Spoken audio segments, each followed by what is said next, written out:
កលយាសនសាផ្លែជោប្រា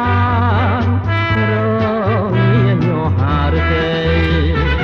យំយន់កាន់តែជ្រៅនៅតែមិនឃើញថ្លៃបងចំបាយពេលក្រោយពេលថ្លៃបែកចិនយកលើយសូផ្ញើបណ្ដាដាំទៅកាយវមិត្តថាខ្ញុំនៅចាំមួយជីវិតមិនប្រែចិនរេដូចចុងស្រប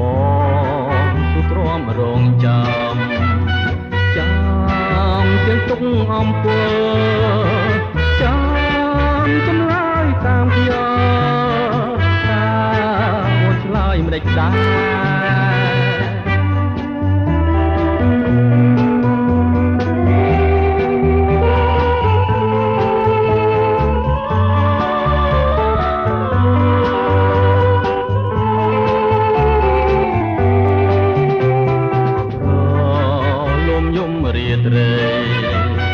ចាំផ្លូវស្រីកលយា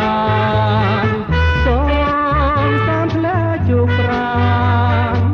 រងាញោហារទេយំយន់កាន់តែជ្រៅនៅតែមិនឃើញថ្លៃបងចំបាយពេលក្រោយក្រែងសេថ្លៃបែកចិនយល់អើយសូមផ្ញើបណ្ដាដាំទៅកាយវមិត្ត